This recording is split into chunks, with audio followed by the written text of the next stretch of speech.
Por que eu estou dizendo isso? A gente hoje padece não simplesmente do nosso próprio consumo errado.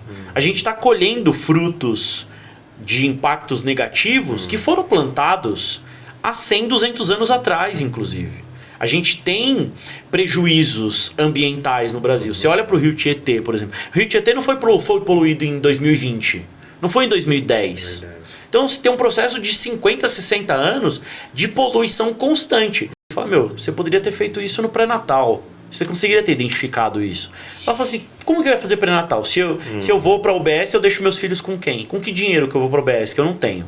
Então, o Mãe Paulistana foi um projeto criado para atender mulheres no processo de gestação, para garantia do pré-natal, com o dinheiro, inclusive, o vale transporte para que ela pudesse se deslocar até a UBS, certo. O enxoval no final e etc.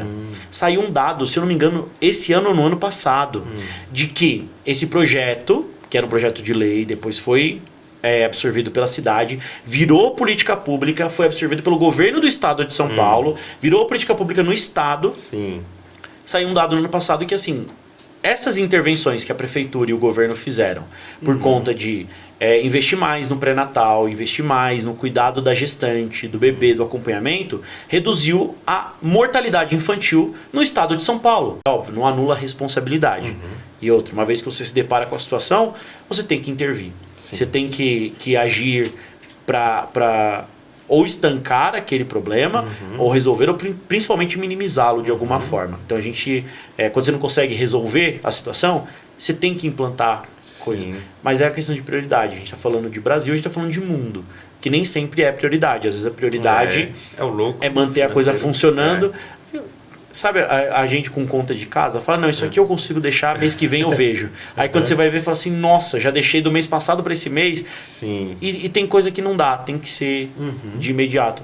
A gente tem falado que é muito urgente se preocupar com os ODS, com os Objetivos de Desenvolvimento Sustentável, porque quando você pega o que foi definido nessa Agenda 2030, a gente está aí há 5 anos de chegar aos 2030, 2030, Sim.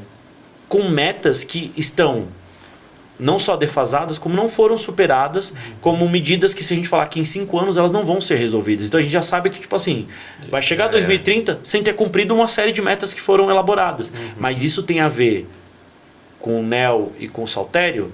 Não necessariamente, a gente está falando de nível nacional. Isso tem a ver com a política que o governo nacional, com as articulações internacionais também, que não fizeram. Porque envolve muito dinheiro, é muito movimento, é muita coisa envolvida nisso. Então, mas é importante se preocupar. E aí a gente falou a nível governamental, empresarial, mundial. E o que nós podemos fazer? Por exemplo, eu, na minha casa, o Nel, lá na sua casa, quem está assistindo, o que a pessoa pode fazer assim como responsabilidade social e em especial nessa questão da sustentabilidade no meio ambiente e tal.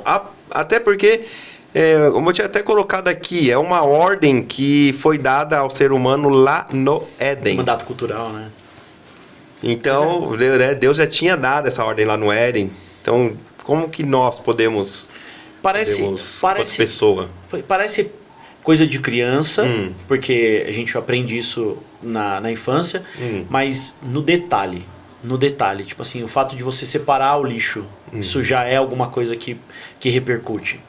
Porque não adianta esperar que grandes ações resolvam todos esses problemas. Não, a gente tem que começar pelo pequeno mesmo. E aí é como você falou, é dentro de casa. Dentro de casa, no que está ao meu alcance. Uma coisa que é muito interessante, você não consegue mudar o mundo todo. Não vai. Claro. Você não pode. Mas você pode mudar o mundo que está ao seu redor. Isso é frase comum, você já viu isso em algum outro lugar. Parece papo de coaching. Parece papo de coaching.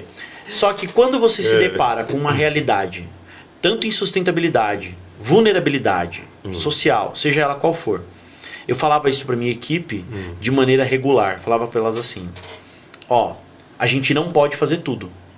Mas se eu faço tudo que eu posso, a consciência muda. Olha que bem. Sabe por que isso? Porque quando você trabalha no social, e aí você tem um salário,